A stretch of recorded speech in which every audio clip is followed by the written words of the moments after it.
Welcome back into All Access. Let's head straight out to Oklahoma City, where we find our guy, Brendan Vogt of DNVR. He's going to help us just make sense of what we watched. Brendan, let's just start your takeaways from Game 7. Game 7 looked a lot like Game 2, and that is not the way the Nuggets wanted it to go. A blowout again, the blowout the Thunder knew that they were capable of, the kind of blowout the Nuggets have been trying to avoid and stave off, for most of the series. They have felt like if they can keep these games close, that they can prevail, or at least give themselves a shot. Game 2, they could not do that. Game 7, the same case, and I think ultimately the story we had coming into this series, playoff experience versus depth. Playoff experience kept the Nuggets in this series, but depth is what won it for the Thunder. And as we spoke to the Nuggets after the game, they all echoed that sentiment. We need to be deeper and we need to be healthier next time around. So when you look at everything, I want to dive into all that in a minute, but with the injuries that this team had, with that lack of depth, could you argue that the Nuggets perhaps overachieved this postseason? You could argue, I think, from the standpoint of they fired their head coach and general manager 3 days before the postseason. I think from that point in time, they certainly overachieved.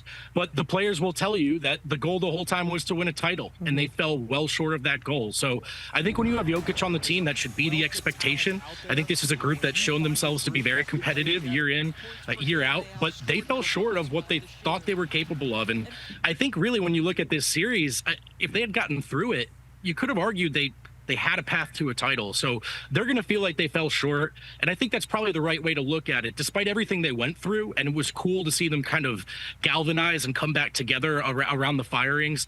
Ultimately, this is a team that's supposed to be in the conference finals, be competing for a title, and they could not get that done.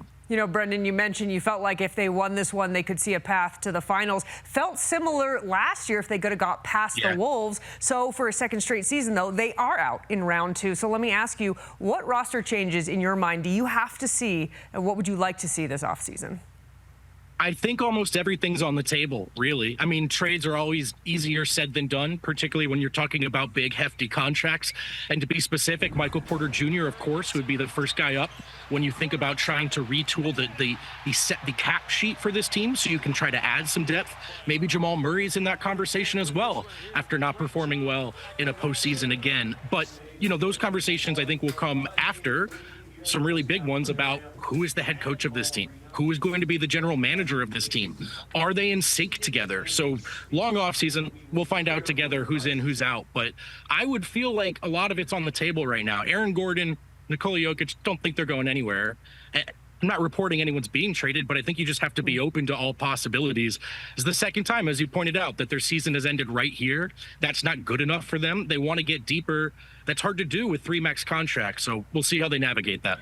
Simply, you cannot waste that Nikola Jokic window, and that has a lot to do with who the next head coach will be. I thought it was an interesting, some lukewarm responses, perhaps, when they were asked, what do they think of David Adelman? Do you think he's earned enough to get the job? Do you think he gets the job?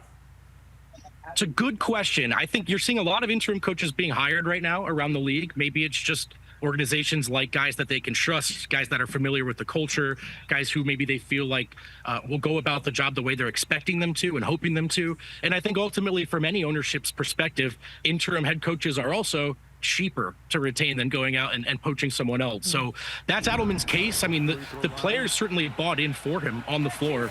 That's what he's proudest of. That's probably his case for getting the job. I will say Michael Porter Jr. and Aaron Gordon were the most effusive, stating explicitly that they would like Adelman to come back and be their coach next season. Before we let you go, I have to ask you just about Aaron Gordon, about everything he's gone through, and then to put the effort he had. Just talk to me about what you've seen following AG all season. One of the great privileges of my career, I think. It's still a short career, but I can't imagine I'm going to get to see something much cooler than this, more impressive than this.